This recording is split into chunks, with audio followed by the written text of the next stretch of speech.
Hi, I'm Ileana Limon Romero here with our FSU insider, our FSU beat reporter, Brendan Sonnone, ready to talk a little bit about the Seminoles and their big game up against Boston College.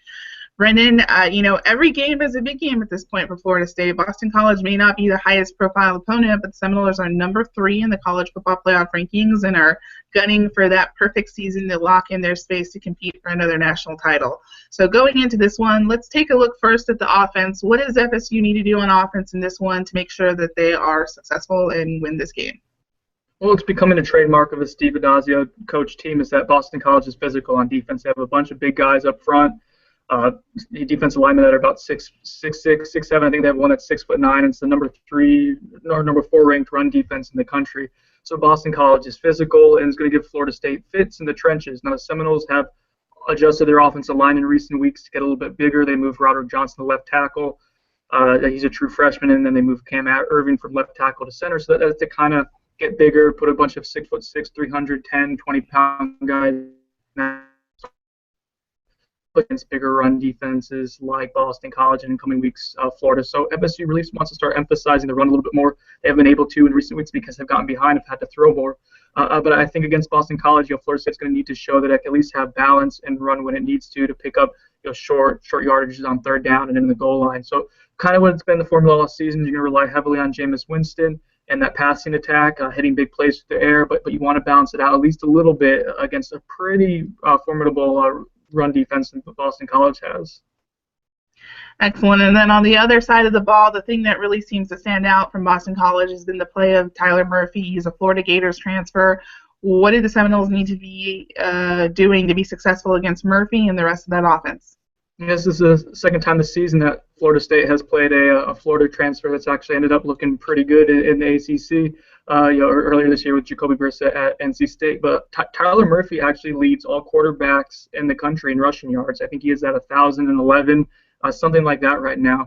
He averages about 8 yards a carry and is really dynamic, running a lot of option type of stuff for Boston College. So Florida State's still going to have to keep him in check and try to make sure he doesn't kill you too much with his feet. And he also averages about 120 yards through the air too. So he can throw the ball and is going to keep Florida State off balance a little bit on defense. In addition to that, they have another running back named Miles Willis, a couple other good running backs, but I like Willis with his versatility and could do a little bit of everything.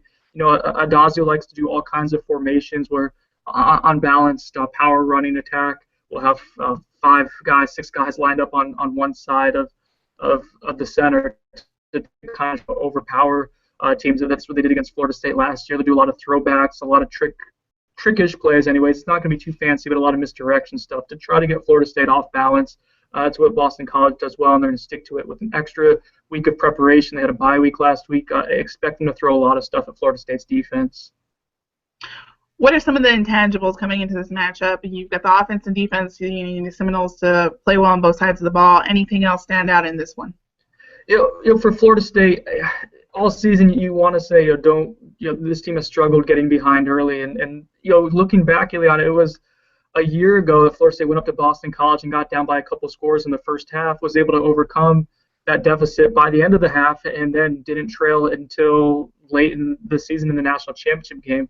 So for Florida State, you want to say don't get behind early, and that's kind of been they've been able to overcome that. But Boston College can run the ball as well as anyone that faced in recent weeks, and will control the clock and eat it up if they get a sizable lead. So for Florida State, I think the main thing you want to do is don't start as slow as you have been. You can get down early, you can play in a slugfest for a while, but if you somehow get down 21 points, it might sound weird saying that Boston College is a team that can shut them out, but Boston College is a team that can run out the clock and make you pay if you have mistakes early. So you can't dig yourself in too big of a hole if you're the Seminoles.